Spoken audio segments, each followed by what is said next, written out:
What's good, people? It is Tony the Savant live again, and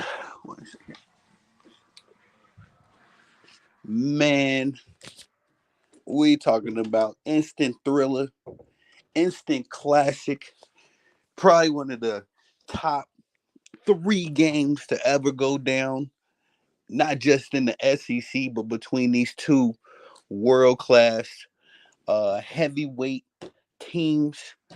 As the Alabama Crimson Tide were able to stun the world. Not with how they started the game. I think they was a bit surprised in how they started so hot, was able to come out, put 30 points up in the first half, and pretty much quiet the Georgia Bulldogs early. But it was a tale of two halves, as the Georgia Bulldogs had something to say about that lead, fought back like the true champions they are. And for a minute there in the first half, I was very concerned about Georgia. I thought if they would have lost, if they would have ended the game how they began, I would be calling for them to be ranked number 25 in the AP poll right now, because they started off this game very slow, very putrid. Seems like they were dead in the water, but man, that was a game right there, man. If you didn't get the pleasure of sitting down and watching that game, I implore you to go catch it on the VOD somewhere. But we got to recap it, and there's a lot to talk about, as I feel like this game yielded at least uh, almost about what 10 play, 10 what do you call it? Eligible plays for play of the year, as uh not just the Alabama Crimson Tide, but again, like I said, the Georgia Bulldogs, they fought back and put up their own fair share of epic plays. But hold on one second, y'all. I'm pulling up the box score so we can chop this up. Oh, look out. Now let me turn to this Boise State game. Oregon is about to pop. Oh no, Oregon just popped off, and they are beating UCLA 7-3. One second, y'all. Let me turn to this Boise State game, because I live in Idaho, so I try to keep up with the Broncos, and give them they light when they are playing well. Ashton Jeanty over there, he doing his thing, man. He playing like a Heisman candidate himself. I think I seen a highlight where he pulled off a big run in this game already. Okay, so they at halftime, and Oregon is just ending their first quarter. But nonetheless, let's talk about this SEC heavyweight matchup between the Georgia Bulldogs and Alabama Crimson Tide. The Crimson Tide were able to pull off the victory in this game, 41-34. But I don't think this score. It's a high scoring game, but I don't think the score really exemplifies how exciting this game was. Um, it was a tale of two halves, and that's kind of what I said it had to be at the halftime live that we did. At that point it was 30-7. And Carson Beck and company, they just really had zero going for them. The lone highlight at that point, at halftime, was Trevor Etienne. He had a couple big runs, a couple big first downs. But outside of that, it really wasn't much to talk about. But in this second half alone, again, like, man, that was a game in itself. If we just took the third and fourth quarter of this particular matchup, these two quarters could be eligible for the game of the year, y'all. Honestly, I mean, Alabama did their thing in the first half, but just the way the Bulldogs fought back was very impressive. Sorry, y'all, I'm pulling up the statistics. All right. So again, Alabama won 41-34 in an epic fashion. Just want to give Jalen Milroe his credit. He was he was in a bit of a slump, to begin the second half, from about the third quarter to, all the way up into the last 3-4 minutes of the game. He was able to pull off a couple big plays, but that big play to the rookie Ryan Williams who is a freshman, 17 years old. Oh, man, you're gonna be on my radar for as long as he in college. If this dude ain't in the NFL in the next 2 or 3 years, I don't know what's going on. But let's highlight the losing team in this game, and it's even hard to say a team lost in this game because both teams put up brilliant performances. Carson Beck, who I had as my I pegged him on my 2025 NFL mock draft as the number one prospect coming out of the collegiate sports. He put up 439 yards of passing offense today, 3 touchdowns, 3 interceptions, completed 27 out of 50 passes. Carson Beck also ran for a couple yards, 9 yards on 8 carries. He made some big plays, man, multiple big plays, especially on fourth down. I think he was 5 of 5 on fourth downs. And, that was just one of those performances that really, I think, in my opinion, validated, his skill set, his talents. And, Carson Beck will be playing in the NFL one day. Trevor Etienne, he did well as well. I mean, he had a better first half than second half, albeit the Georgia Bulldogs had to be in complete passing mode because they were down three scores and a field goal to start the second half. So there was really no room, for a rushing attack as they were in, get it mode the entire second half. So he did a lot better in the first half, picked up a lot of like I said, first down, not a lot, but he picked up a few first downs, one big first down off of a fourth down drive. Excuse me, he picked up a first down off of a fourth down, excuse me. I believe it was the first of the 5 fourth downs that they got. Trevor Etienne was able to get that one for him, but he had 12 carries for the 55 yards and a touchdown score for him as well. Arian Smith, man, this kid had a good game as well. Really, breathed some life into this offense. He was making big catch after big catch. Him and Dylan Bell, both of these receivers, and Dominic Lovett. Now that I think about it, all three of these guys make some very clutch plays. As far as the yardage goes, Arian Smith picked up 132 yards, and I would love to see. I got to see if I can get the what he had in the first half. Well, I had to go listen back to our halftime stream to remember what he had in the first half, but ended the game with 132 yards, 6 catches, and a touchdown score. Dylan Bell also crossed the 100-yard mark in this game, put up 5 receptions and a touchdown score himself. Dominic Lovett, the third option in this, complex, brilliant Georgia Bulldogs offense, 6 receptions for 59 yards. Lawson Lucky had a touchdown score, 2 receptions of 22 yards.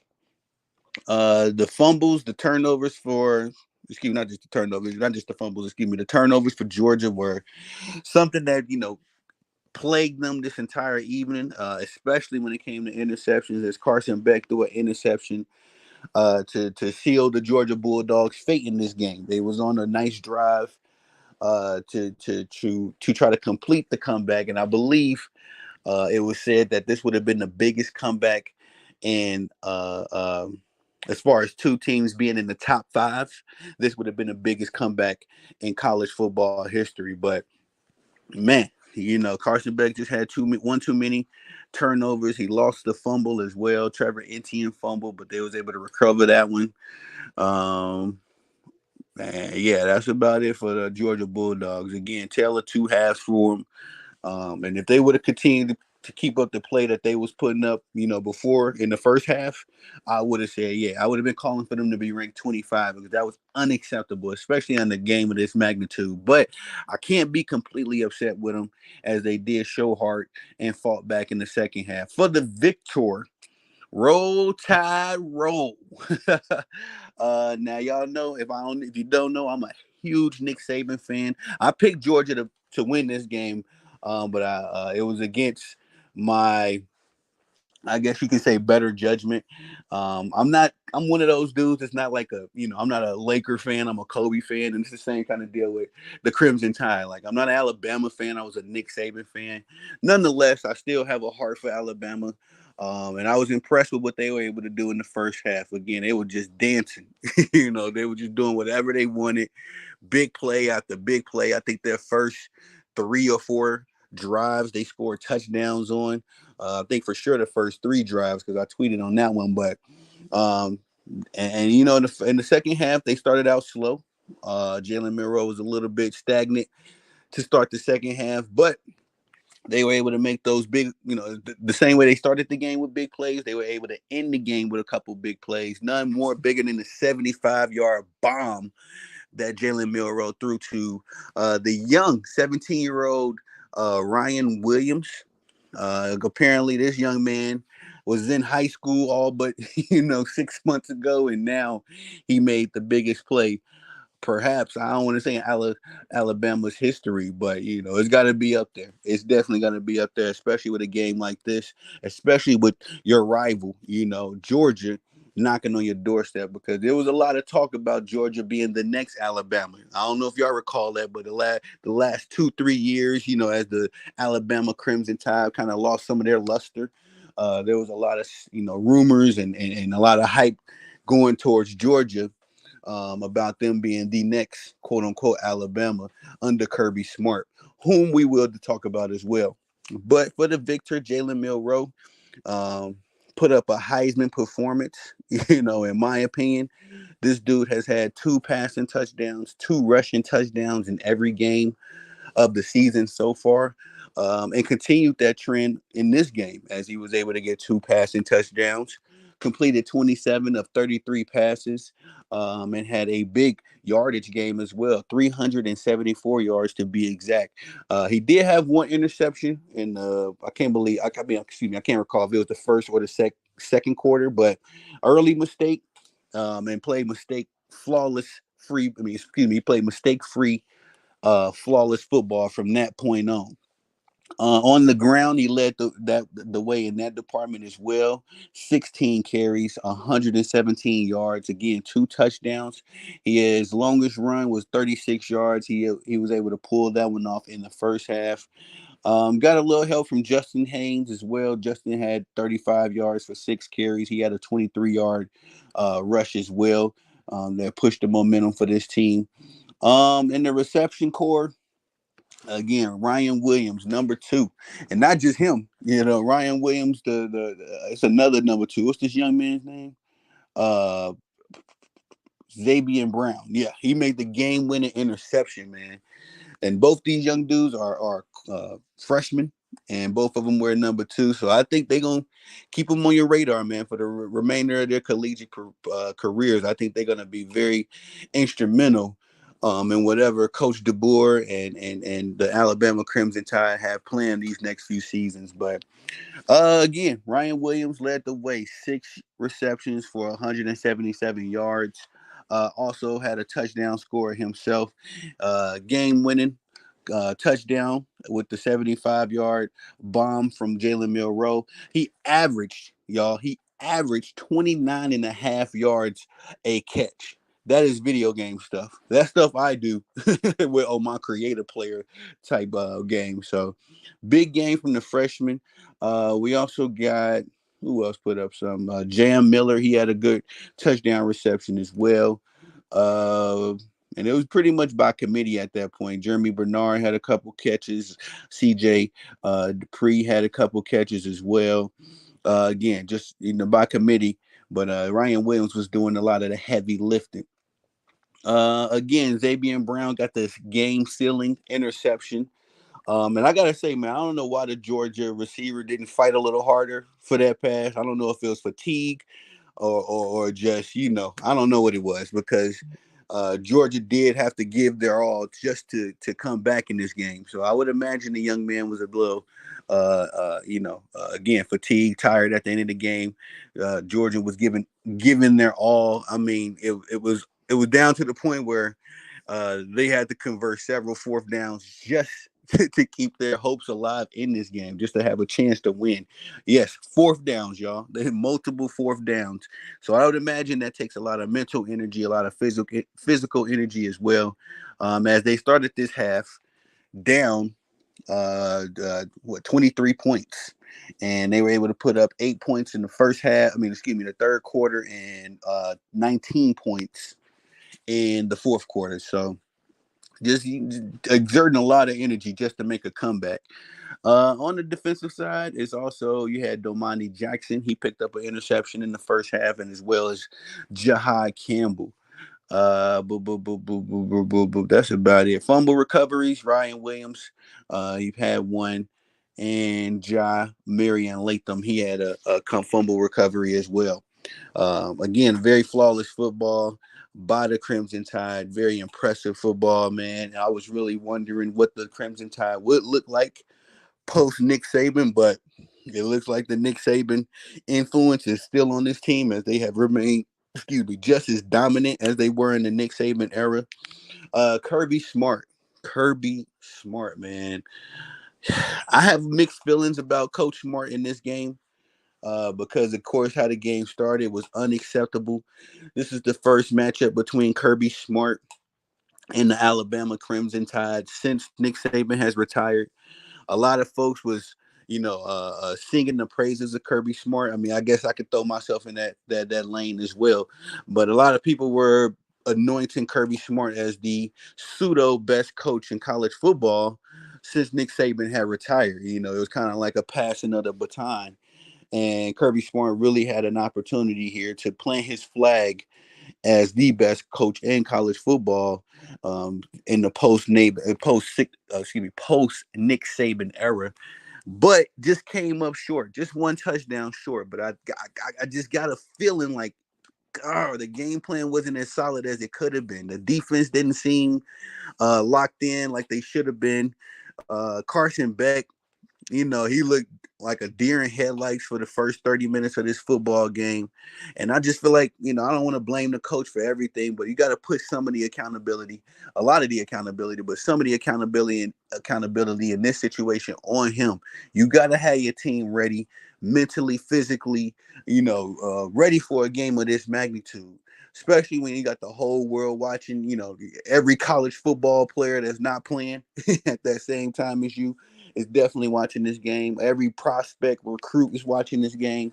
And this is one of those, games that you got to win. A rival, SEC football. This is a game that Kirby Smart had to win. It was a legend. This was a legacy game, not just for himself, but also Kalen DeBoer. Kalen DeBoer, this was his first SEC matchup. And his first matchup against, again, the legendary Kirby Smart. Little fun fact: Kirby Smart was 21-0 going up against first time head coaches. Uh, first year head coaches in his career. That's right, 21-0, flawless. Now 21-1, and again to the Alabama Crimson Tide.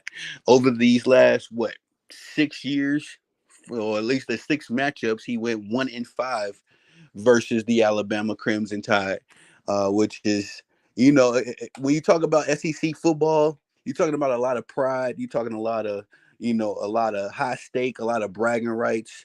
And of course, I'm sure everybody in the state of Georgia wanted this game, to respectfully. But it's hard. It's even more difficult when you don't bring home the victory. I don't know where we go from here. I don't think that Kirby Smart is on any sort of hot seat. Again, I tweeted that out at first because of how bad the Georgia Bulldogs were looking, but they were able to fight back. And I gotta give credit where credit is due. Coach Smart, he coached a hell of a game in this second half.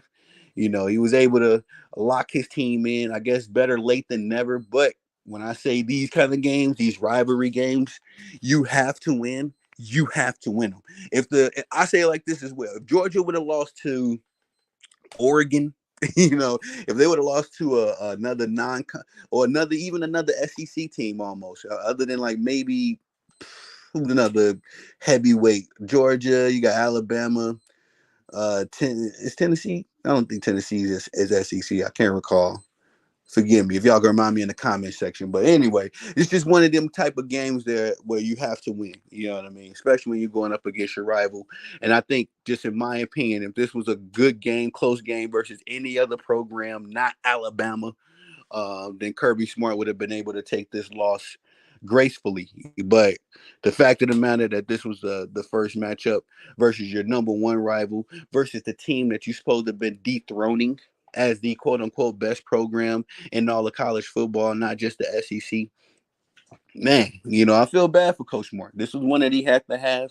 I don't know if this is going to affect, his confidence, his coaching going forward. But we will see. We shall see. Looking at some of these team stats, ladies and gentlemen, I always like to dissect that as well as that. Typically, you can see a lot of the nuances in these team stats as far as, why the one team was more dominant than the other. Um, to be frank, though, looking at the total stats, it's kind of unexplainable how Georgia wasn't able to win this game. Again, it was a tale of two halves. The second half was Georgia's half. But we're looking at first downs.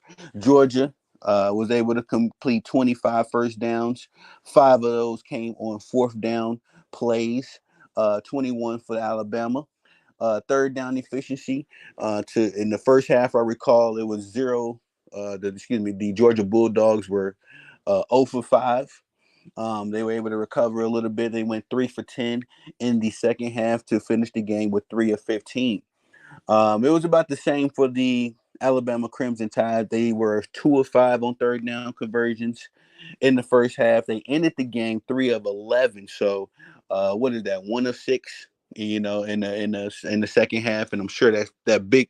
I'm sure the first. Excuse me. I'm sure that third down conversion came on one of those big plays that Alabama was able to get to seal the game.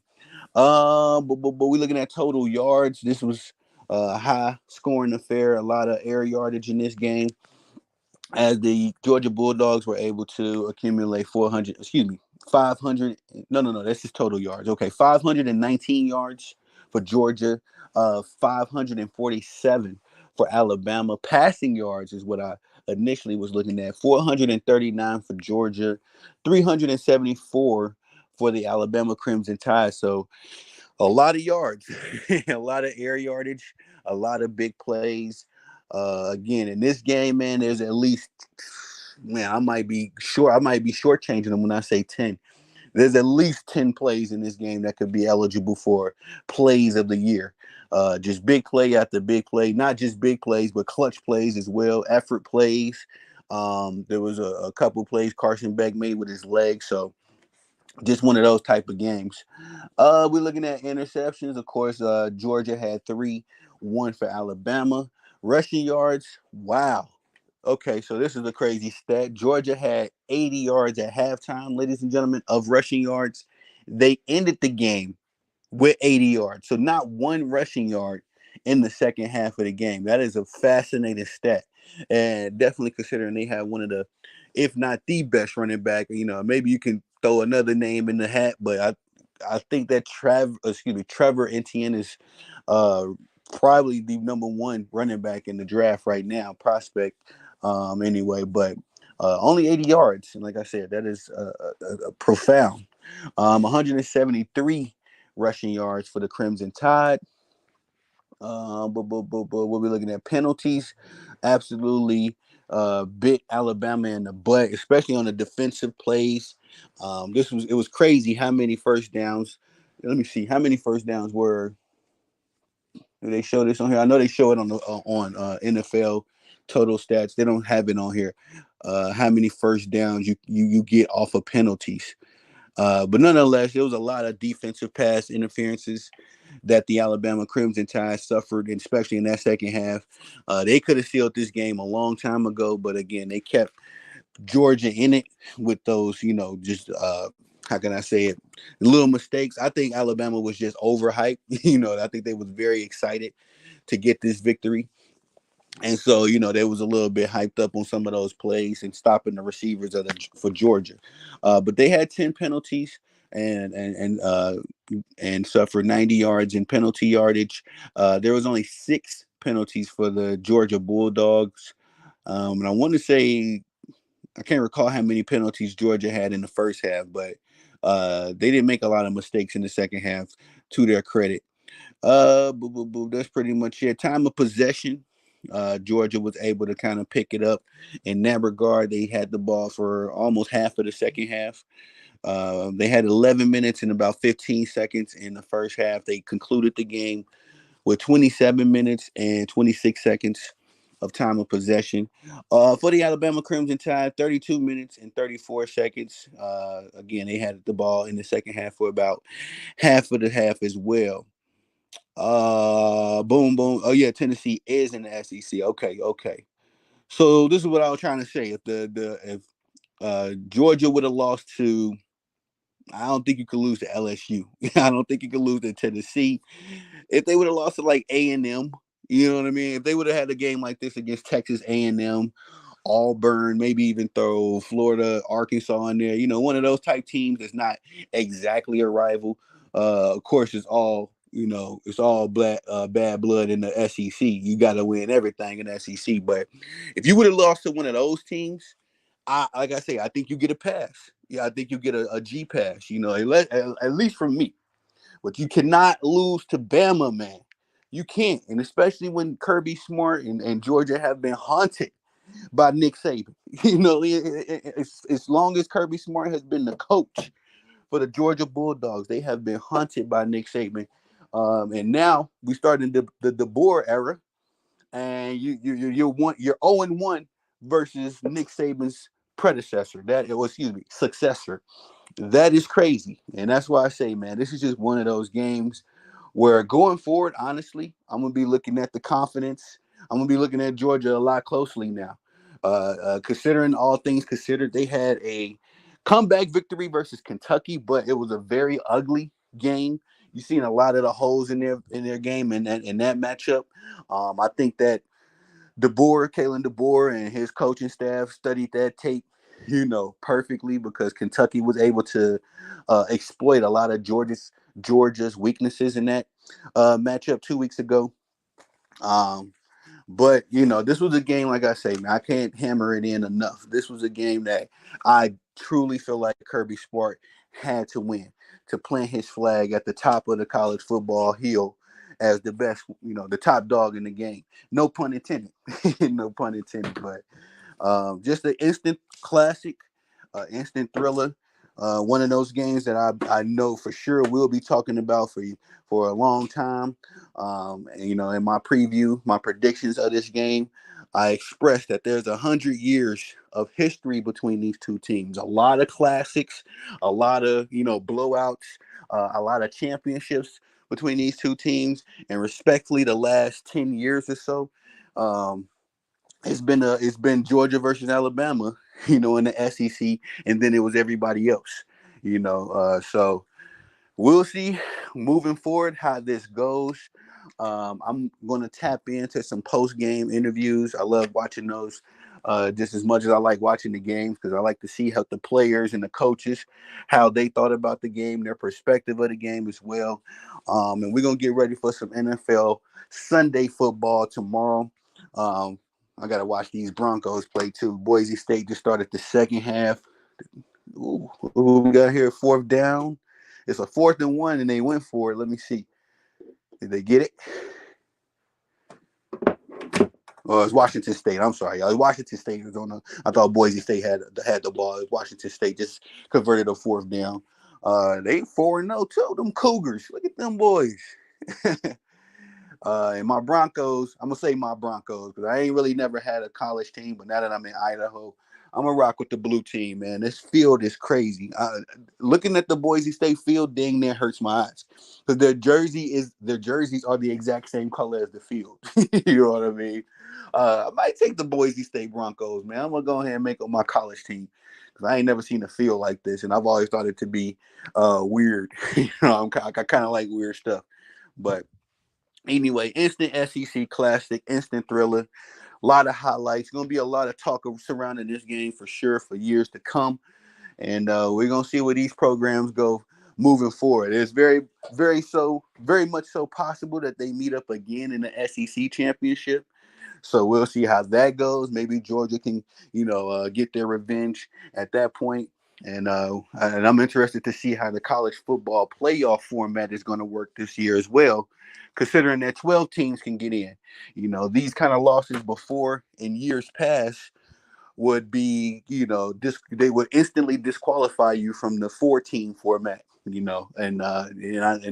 it was kind of disheartening for me last season when Georgia didn't get an opportunity to three-peat. They were back-to-back champions up until last season. They didn't get an opportunity to three-peat because they lost to Alabama in the SEC championship.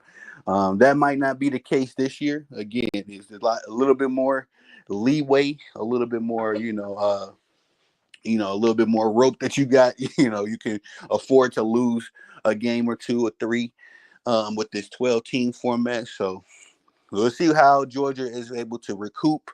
We'll see if Kalen DeBoer can continue going undefeated in the post Nick Saban era. Now, him winning this game, I was still, the verdict was still out for me with Kalen DeBoer. Again, I felt like outside of that game with South Florida, Alabama really didn't, you know, they really didn't have a signature win or a test, if you will. But this was the one right here.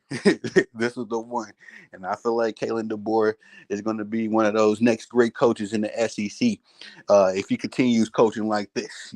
Just to take a little quote from Bad Boys, Kalen DeBoer, this is how you coach. Whenever you coach, this is how you coach. You know what I mean? So shout out to DeBoer, and kudos again to Alabama for this instant thriller. This is definitely a rewatchable game. I will be tuning into this one again, but that's all I got for y'all on this video. Please like the video on your way out, share the video, hit the notification bell so you can be notified when I'm dropping content and going live on the channel as well. If you haven't already, please subscribe to the channel as we go live daily, drop content daily, stay very busy on this platform. And last but not least, please leave your thoughts and opinions in the comment section, as I'm always intrigued to know what you all have to say about these topics. I am Tony the Savant. Peace.